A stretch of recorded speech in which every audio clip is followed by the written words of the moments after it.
le lien pour télécharger le fichier.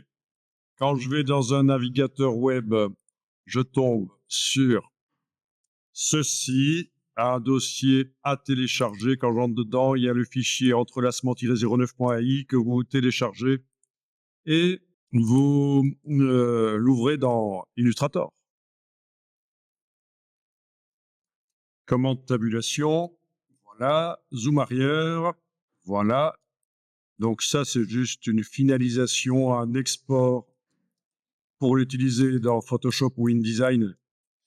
Donc ça commence en haut. Vous avez 3 cercles superposés et on voit qu'on peut les entrelacer. Vous en avez plusieurs ici. Où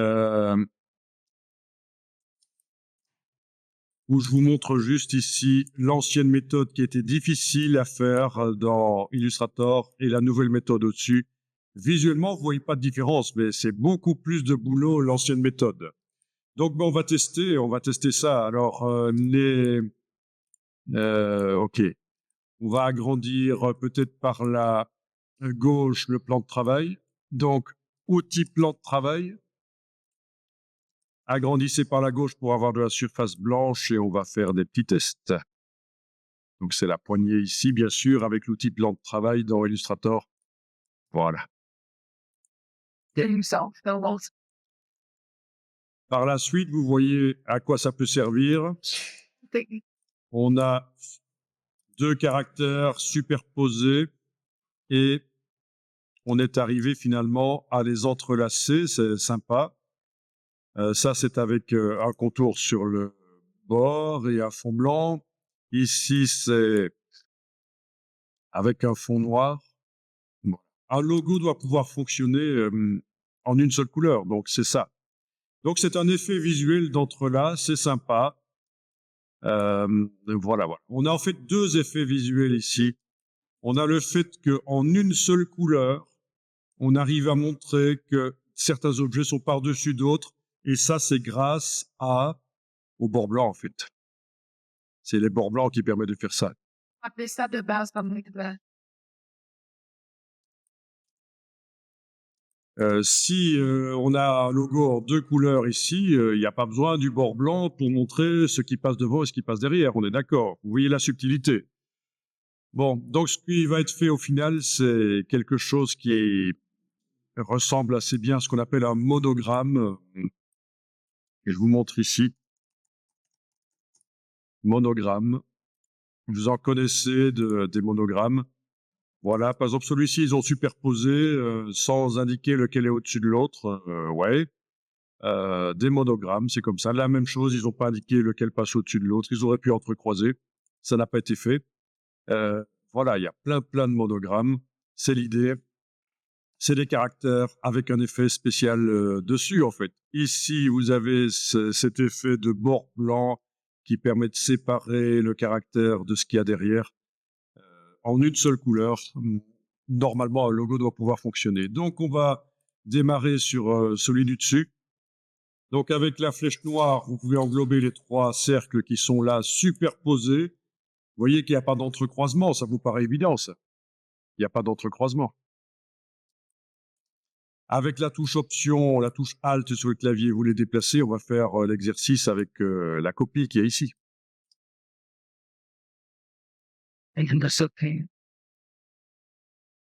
Donc, ce qui doit être obtenu, c'est ce qu'on voit ici sur la droite, des entrecroisements. On a démarré de la version sans entrecroisement. On l'a dupliqué. On va faire ici. Alors, c'est simple, il faut qu'ils soient tous les 3 sélectionnés. Et on va dans le menu Objet, Entrelacement, Créer. Objet, Entrelacement, Créer. Et là, quand vous survolez, ou que vous englobez au lasso d'ailleurs aussi, vous faites passer l'un ou l'autre devant en cliquant.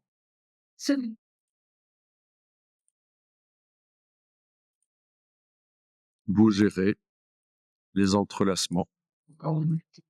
Voilà. D'accord. Donc, elle continue Ça, c'est le même principe, en fait, hein. Avec la flèche noire, vous avez, en fait, des cercles superposés. Alors, pour donner, l'impression qu'il y en a qui sont devant les autres alors qu'il y a qu'une seule couleur, on a utilisé un système, c'est visible dans la palette aspect, menu fenêtre, aspect. C'est par ordre alphabétique. Il y a en réalité 2 contours sur ces cercles et pas de fond. C'est pour ça qu'on arrive à voir les autres cercles à travers, il n'y a pas de fond. Si je mettais un fond sur le cercle, on verrait pas, voilà, ce serait comme ça. Mais non, il n'y a pas de fond. Par contre, il y a 2 contours et c'est ça qui est un peu, bizarre, c'est qu'il y a 2 contours. Quand on regarde dans la palette aspect, on voit qu'il y a un contour d'une épaisseur de 15 points, il est blanc, et un autre au-dessus d'une épaisseur de 7 points, il est vert.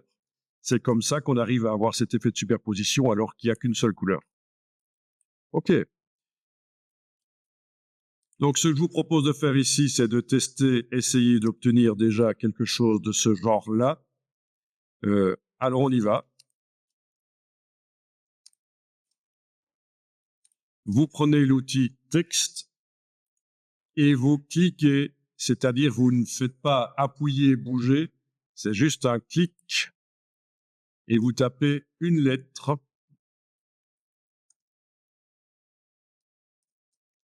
Cette lettre, on va l'agrandir avec l'outil transformation, par exemple. On prend les poignées du coin.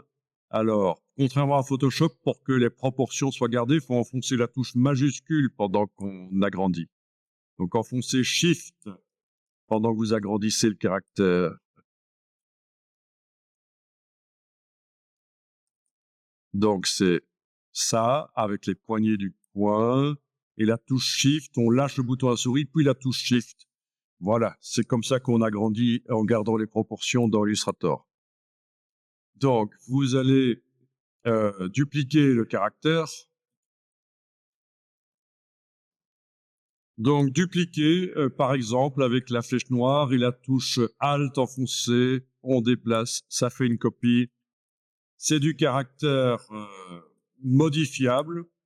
On peut, avec l'outil texte, ensuite aller le sélectionner et changer le caractère.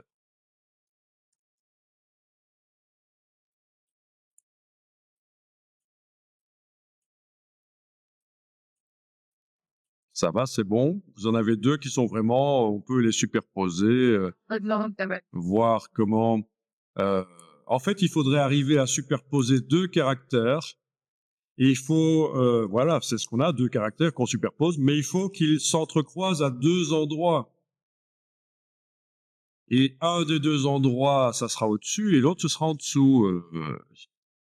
C'est l'effet qu'on va obtenir et qu'on avait là.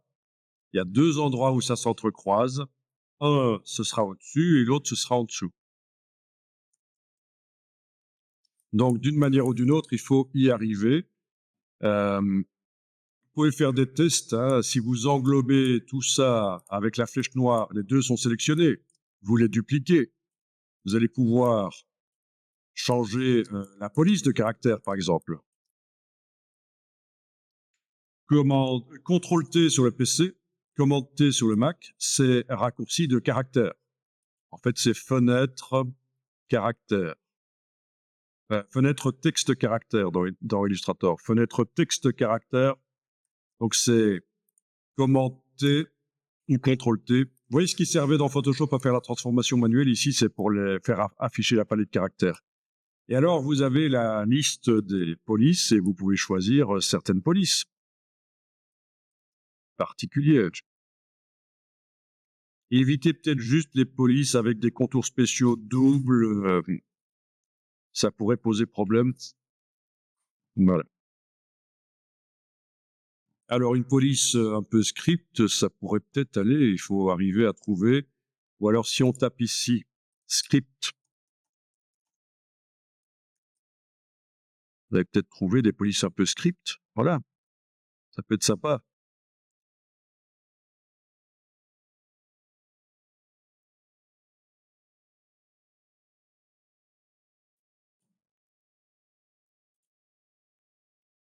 C'est pas obligatoire que ce soit les deux mêmes polices de caractère. Tant que vous allez pouvoir les entrecroiser, c'est l'essentiel. So that we pointed the company. Ça peut marcher avec 3, mais c'est plus difficile d'entrecroiser. Il faut voir, faut voir. Au niveau de la taille, il peut y en avoir une qui est plus grande que l'autre aussi, si ça peut vous aider avec l'outil de transformation manuelle et la touche Shift. Il n'est pas interdit d'agrandir l'un par rapport à l'autre, voilà. Ah tiens, j'ai 3 endroits où ça se superpose. Ah ah. Vous voyez, déjà en soi, ça c'est un monogramme, c'est un espèce de logo. Vous avez vu, hein, il y a plein de boîtes connues qui ont des logos qui ressemblent à ça en fait. Hein. On les a ici, voilà, des choses comme ça. Hein. Ce petit fabricant de sacs, voilà.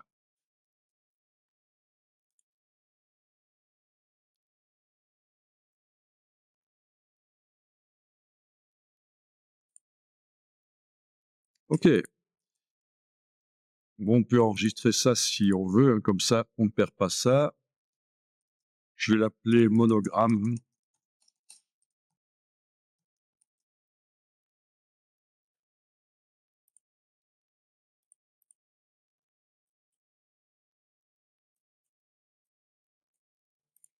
Deux polices de caractères différentes.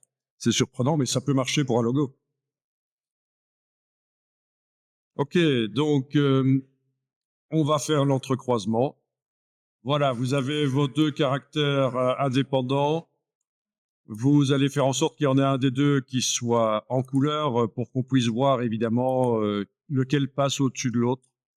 Et si s'ils ont la même couleur, il faudra leur mettre un bord. Ce sera la seule solution.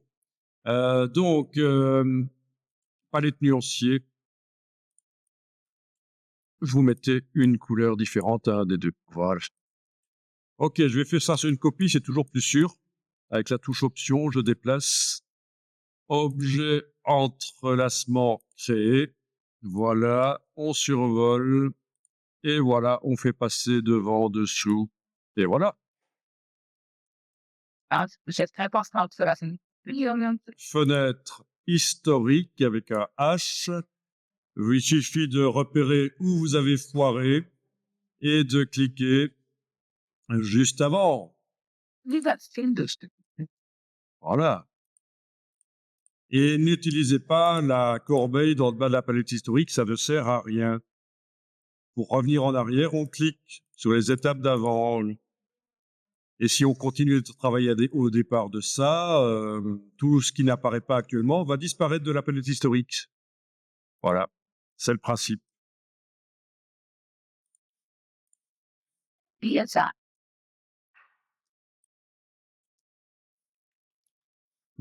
alors, voyons ça. La version en une couleur. Ça va aider pour la suite d'utiliser un calque qui a un fond gris. Je pense que dans la palette des calques, on en a un. Menu fenêtre calque. Vous voyez qu'il y a 3 calques en fait. Hein. Je rétracte ici le calque dessin et il y a 3 calques. Le calque fond gris n'est pas affiché. Si on l'affiche, ça nous permettra de voir ce qui est blanc et ce qui n'est pas blanc. C'est très pratique dans Illustrator. Donc les 2 calques d'en bas sont verrouillés et affichés. Ça, c'est juste des mains qui sont sur le plan de travail pour nous aider quand on fait des autocollants, des choses qui vont être imprimées, à voir, décider de la taille que ça aura. Ben oui, parce que s'il n'y a pas les mains, vous voyez un truc qui fait 7 cm,5 cm, qu'est-ce que ça va faire quand je vais le tenir en main? Difficile de savoir. Mais donc, pour l'exercice ici, ça n'a pas d'intérêt, les mains. En tout cas, c'est un template qui vient avec les mains et un fond gris qui, lui, sert à voir ce qui est blanc et ce qui ne l'est pas, parce que le blanc est un outil dans Illustrator. Alors, vous allez englober ça et à nouveau dupliquer. Pas la version avec entrelacement, hein, la version sans entrelacement, comme vous le voyez.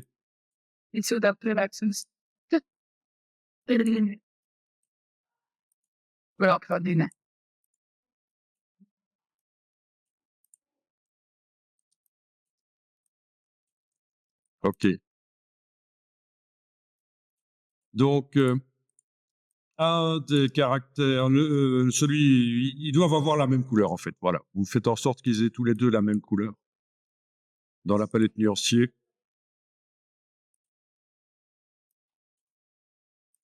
Voilà.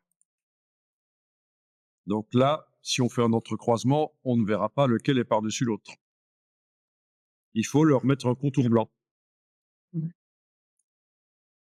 Vous en sélectionnez un des deux. Donc par la palette calque, c'est facile aussi de sélectionner un des deux.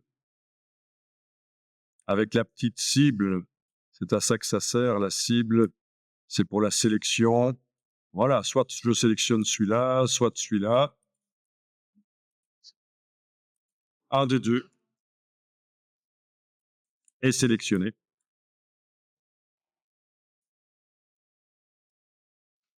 Vous faites apparaître la palette aspect, menu fenêtre aspect si elle n'apparaît pas déjà.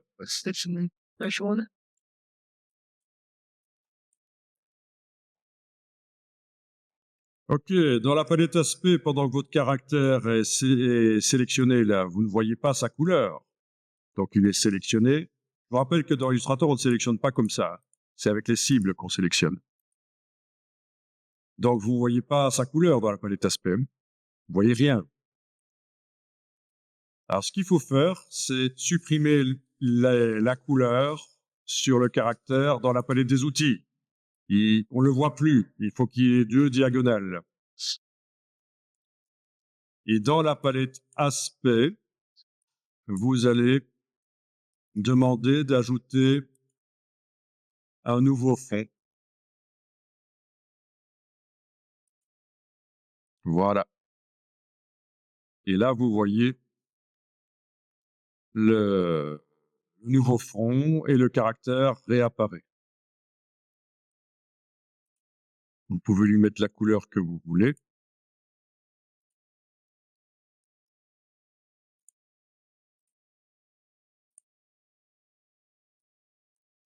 Et vous avez un contour. Le contour, vous allez le mettre en blanc.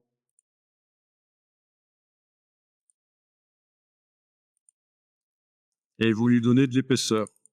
Voilà.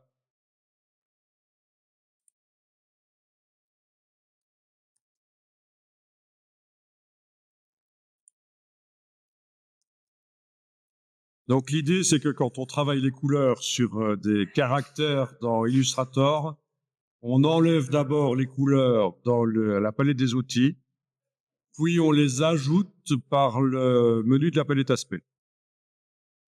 Quand le caractère, sa ligne est sélectionnée, sa ligne de base, hein, on ne l'a pas sélectionné avec l'outil texte à aucun moment. Hein. On travaille sur la ligne de base avec la flèche noire. On est d'accord, ça marche? Eh bien ensuite, le contour, vous allez le faire passer sous le fond parce que actuellement, le contour, comme on le voit, il déborde sur le caractère, il est en train de l'affiner. Et ça, c'est pas bon. Ça change le dessin du caractère, donc on va faire passer le contour, vous le prenez par là, sous le fond, et voilà. Et là, quand vous modifiez l'épaisseur du contour, ça ne déborde pas sur le caractère. Oui.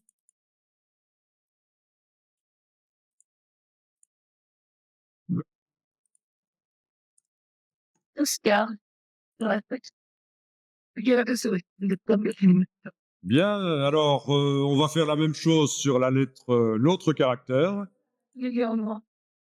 Sauf que on va pas tout refaire manuellement. Ce qu'on va faire, c'est stocker l'aspect, donc l'aspect du caractère qui est là sélectionné. On va le stocker dans l'endroit qui sert à stocker les aspects et ça nous permettra de l'appliquer sur n'importe quel objet par la suite. Donc, l'endroit où on stocke les aspects, c'est la palette style graphique, menu fenêtre, style graphique. Voilà.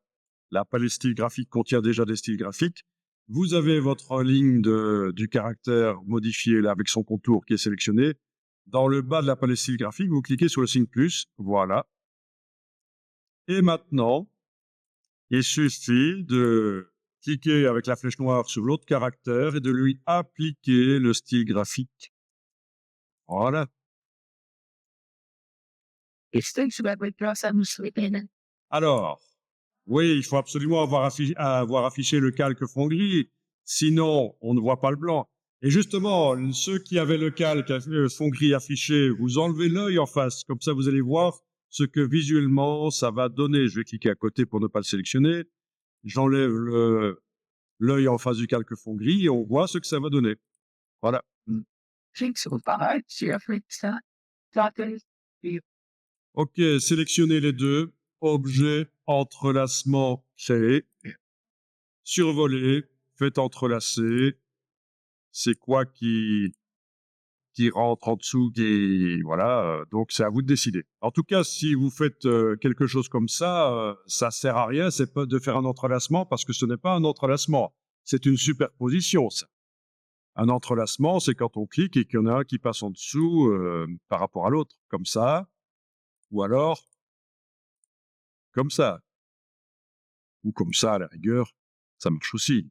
En tout cas, à deux endroits, ça doit passer à un endroit en dessous et à l'autre endroit au-dessus. C'est le principe de l'entrelacement. Ok. Bon, ça, c'est assez bien. Voilà. Amusant.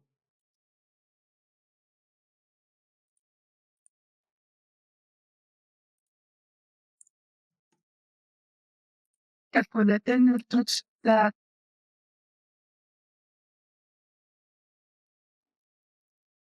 Je vais montrer ici rapidement la suite, mais je vais aller vite parce qu'on n'a plus beaucoup de temps pour voir ça.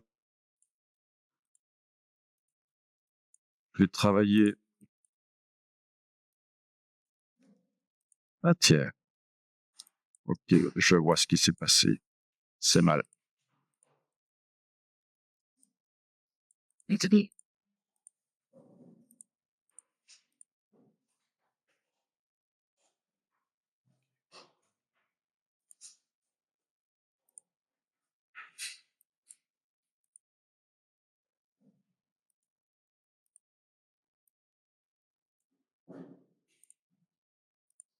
Ok. Il y avait juste un caractère qui s'était mis dans l'entrelacement alors qu'il ne devait pas, mais voilà. Ok, voyons ça.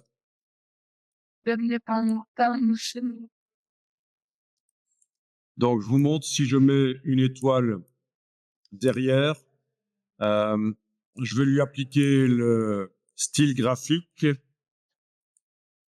Elle va avoir son contour blanc à l'extérieur. Ne le faites pas nécessairement, ça parce que ça va aller vite. C'est pour vous informer. Je vais réafficher le fond gris. On voit que l'étoile a son contour blanc à l'extérieur. Je vais demander objet disposition arrière-plan, objet disposition arrière-plan. Et en fait, qu'elle ait un contour blanc, elle, ça n'a pas vraiment d'intérêt. Par contre, si j'en crée une qui, elle, va aller devant, il faut qu'elle ait un contour blanc. Sinon, quand elle se superposera au caractère, on va pas comprendre, on va pas voir sa branche.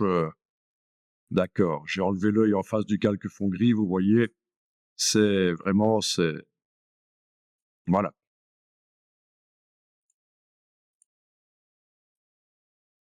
Ok. Donc, juste pour montrer rapidement qu'il est possible d'aller mettre des objets derrière et d'autres devant, et ça marche. Hein. Ça pourrait être des silhouettes, ça pourrait être du graphisme, des swirls, comme on a vu sur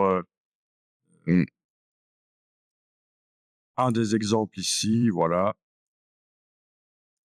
On peut superposer les choses. Bien.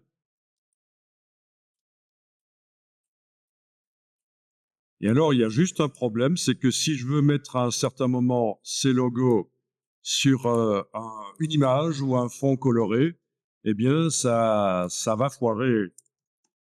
Ici, je vais juste vous montrer en allant importer une image que je vais aller chercher dans ce qu'on a fait juste avant les neural filters, par exemple, ou le tracteur ici, voilà. OK. Allez, je vais aller mettre une image là. Donc, si je veux superposer le logo à l'image du tracteur,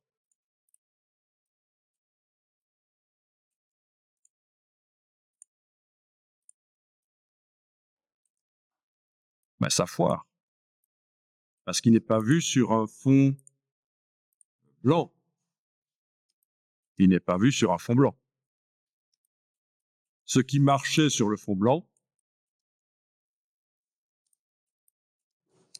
ne marche pas dès qu'on le met sur un fond coloré ou une image. Il faut que le blanc devienne transparent. Voilà. Et là, pour arriver à faire ça, c'est compliqué, sauf si on connaît l'astuce que je vous montre. Je vous montre. J'englobe tout ça. Je vais le transformer en pixels avec objet pixelisé. Objet pixelisé. OK. On vérifie que c'est pas trop flou, non, ça a l'air d'aller. Sinon, il faudra annuler et pixeliser avec plus de pixels. J'ai fait 300, il aurait fallu faire 500, 600, 1200, ça dépend. Mais si c'est flou, si c'est complètement flou. Et une fois que j'ai des pixels, alors ça se voit quand on zoome, c'est des pixels. Je fais l'inverse. Je vectorise objet, vectorisation d'image. Et donc ça paraît bizarre. Tiens, on transforme des vecteurs en pixels, puis on transforme les pixels en vecteurs. Quel intérêt, c'est débile. Pas du tout. Dans le panneau fenêtre vectorisation d'image, je clique sur vectoriser. Et puis là, dans avancer, je vais dire que j'ignore la couleur. Et voilà, c'est le logo avec le blanc qui est transparent. Je clique sur décomposer pour dire que j'ai fini. Voilà. Je lui mets une couleur de fond qui est celle que je veux, s'il faut. Et quand je le superpose à l'image, eh bien, ça marche. Voilà. Je vais le mettre en petit quelque part pour vous montrer un peu l'idée, quoi. Voilà, je vais recommencer l'opération avec celui d'en dessous. Comme ça, vous allez voir.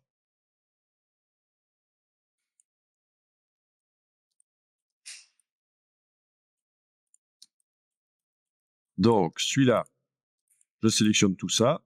Hein. Je dois le transformer en pixel, c'est objet pixelisé. Et ça, c'est vraiment la méthode qui est la plus facile, en fait. Objet pixelisé, OK. C'est une image. Dans le panneau vectorisation d'image, menu fenêtre vectorisation d'image, je clique sur vectoriser. Ouais. Et dans les paramètres avancés, je clique sur ignorer la couleur. C'est bon, je décompose. Je lui donne la couleur de fond qui m'intéresse. Je le déplace au-dessus de l'image. Et c'est bon. Donc c'est un effet graphique intéressant et facile à obtenir.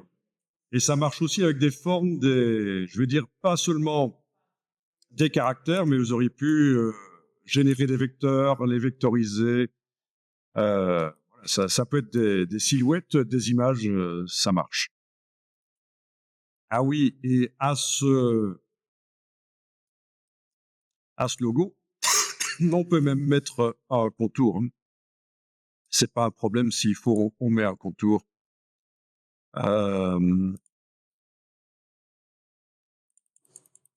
Voilà, qui se met à cheval sur les vecteurs, mais par la palette contour, on peut dire que ça va aller à l'extérieur. Voilà. OK. Voilà. Amusant. Eh bien voilà, ceci termine l'explication